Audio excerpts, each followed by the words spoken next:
Hello guys! Nandito naman ang AngbisayasaAlemanya. Good morning Germany. Kagigising ko lang or namin. And kasi may nagklingil sa baba. So, today, it's my unboxing day again. Nagklingil yung post kanina. So, may post kaming na-receive. And, here is it. Ang laki ng post. So, itong post is from my friend Jacqueline Braun here in Germany from Siegen. So, nandito lang sa Germany din, sa NRV. So, guys, itong post, alam ko na kung ano ang nandito kasi in-order ko talaga to, guys. So, we will try to unbox. Okay, yung anak ko na ang mag-unbox. Gusto niyang mag-open sa sa box. Shops to this? Good. Okay.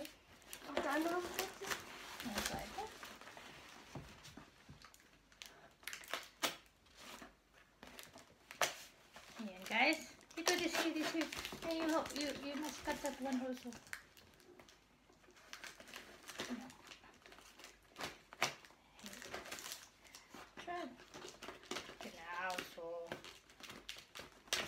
Even this is plastic. Here, inside.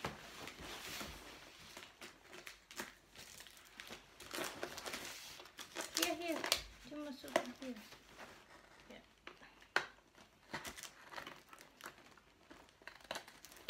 Here. So, let's try to open. Here, this one here. Just open. Nabuksan it. So, okay guys, here, try to open this one. The unboxing. Wow, ano to? We'll try ano to. So guys, ito yun.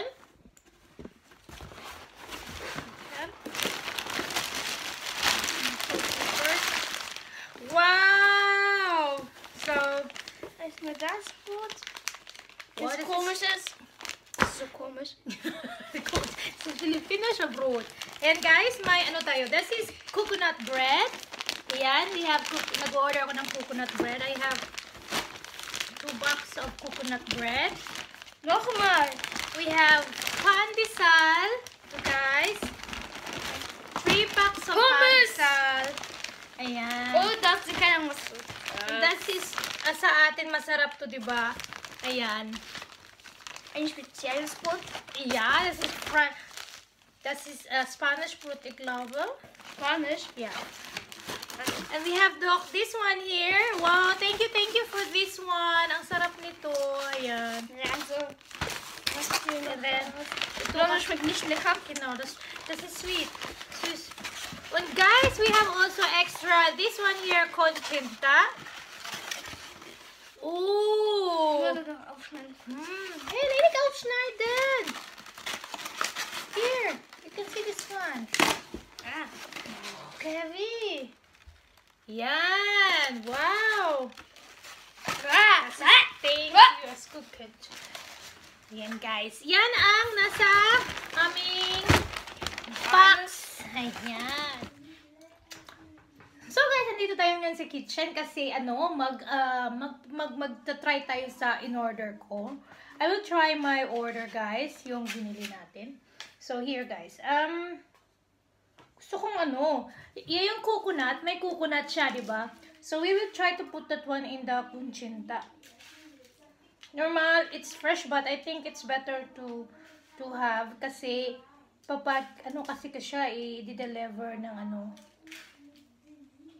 Kaya, natin, lagyan. So guys, here it is. Diba, ang ganda? Ayan. So, that is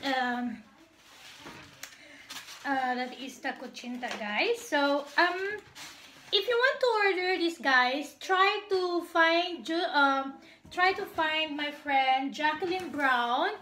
Jacqueline Braun is from Siegen. So, try to click this one, guys. That is the name. In Facebook, you can connect to her. kung gusto nyo, you can send message to her, guys, to order. Yung ng mga Pilipina nandito lang sa Germany na nandito sa NRV na hindi kalayo. So, in the around NRV, guys, you just click her name in Facebook. Doon ko siya na-meet sa Facebook, sa Filipino group. So, masarap ang kunchinta. I try one already. So, you can go order and it takes only... So, she sent me Monday this post and I received it in Wednesday. So, ganyan, guys. So, it takes not too long. Masarap siya, guys. So, try. Ipapatry ko mamaya sa asawa ko kasi, no, mahilig din yun ng Filipino bread. Especially yung ganito, pansal. So, masarap siya. So, shout out to Mrs. Brown. Shout out to Mrs. Jacqueline Brown. Shout out to you, Sisi. And masarap yung kunchinta. So, cheers. Ayan. So, guys, yung order nyo, I can definitely suggest this product. Masarap, guys. So, kung gusto nyo bumili ng Filipino bread or Filipino what we call this one, ano ba yun sa atin? Yung pang snacks, na? So, snacks. Ayan. So, we will try another one. So, magta-try on tayo na pandesal. Ita-try natin. Ano kasi, tagal ko na hindi kumain ng pandesal. Actually, pandesal, masarap talaga pag i-warm natin sa oven. So, dahil sa matagal ang oven, I will try to warm it in the microwave. So, guys, ayan na, naka-warm na ako ng pandesal at naka-warm in, nagbo-warm din ako ng, what we call this one is, pandikuko. So, we will try the pandesal. Oh, wow! Guys, i-warm mo talaga siya para very soft siya, guys. So, may kape pa ako dito. So, I will try to eat this one. Kasi masarap kaya yung pandesal sa atin. I miss pandesal, guys. I miss pandesal. So, guys, hurry up. Grab, guys, or order na kayo, guys. Ang sarap. Ang siya, very soft siya, guys.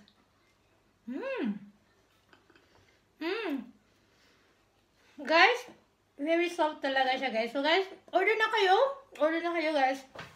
Ang sarap niya. So, don't forget, find her in Facebook, Jacqueline Brown. Siya yun. Or else, if you don't, yung mga friends ko dyan from Germany, you can contact me in my Facebook kasi may mga Facebook naman tayo. Yung nasa Facebook ko, guys, i-click, send me a message kung gusto nyo para ma-ano ko siya, mai-ano ko kayo sa kanya. Kasi, baka hindi nyo ba kilala. So, if you want o hindi mo siya kilala, gusto nyo makilala yung gagawa nito, so go for Jacqueline Brown. Or else, you can contact me in AngbisayasaAlemanya in my page. Ayan. Just contact me, AngbisayasaAlemanya. And, of course, kung hindi, pwede kayong didiretso kay Jacqueline Brown, yung gumagawa dito. So, kain tayo, guys. Kasi ano ko to sa asawa ko. Kain na. Ayan. Kakain ako, guys, kasi masarap siya, guys. Kagigising ko lang. Nag-ano na din ako, nagbe-breakfast na. Pero, alam nyo, maganda talaga pag pag may Filipino bread. Ayan. So, nakakain ako ng isang pandesal. So, next, i-try natin next ang pandikuko. Ayan. Sa atin din, guys, yung pandikuko, masarap din, di ba? Ayan. Try natin siya, guys.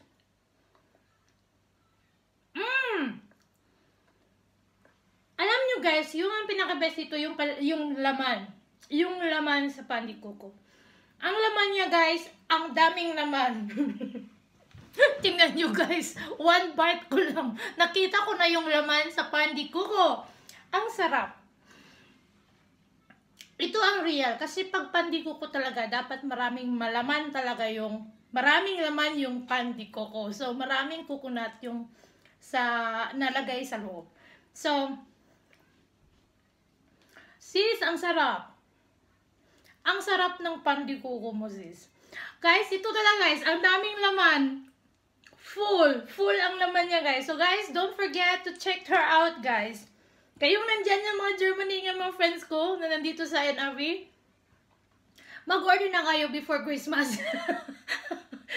Bang pag Christmas na to guys. Ang sarap. So, don't forget, Jacqueline Braun. Yeah. Ang sarap guys. Pati ano ko yun sa asawa ko kasi, ano yan, mahilig yan ng bread, Filipino bread. So, next is, kape guys. Kape guys. So, next is, ano may try natin ngayon? May ano edition guys, may binigyan ako ng example sa sa pandesal na may ubi ang nasa loob. Pandesal ubi, ito ba yun sisi? Ayan, binigyan ako ng example niya. So, hindi ko muna siya kakainin kasi nabusog na ako. Ayan, tapos binigyan din ako niya ng example ng ito, yung Spanish bread pa to, ganito. Ayan. Ayan. So, we will try this one, guys. Ito, alam nyo yan, di ba? Yung may palaman ng pula sa Filipino. Kalimutan yung pangalan, pero masarap yan. So, itry natin yung isa. Pahala na kayo. Ayan. Fresh to fresh bake. Ayan. Ayan, guys. Di ba? Sa Pilipino natin, masarap to pang kape. Ayan, guys. Ayan. Half muna kasi ang laki.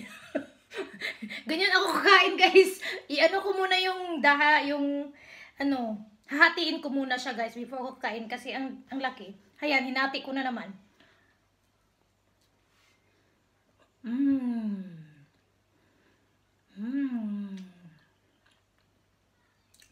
Guys, pwede na guys. Pwede na. Ang sarap. Uy, ang sarap. Yung pandit kuko sarap talaga. Ayun. Sis, masarap ka sis. May bakery ka ba sis?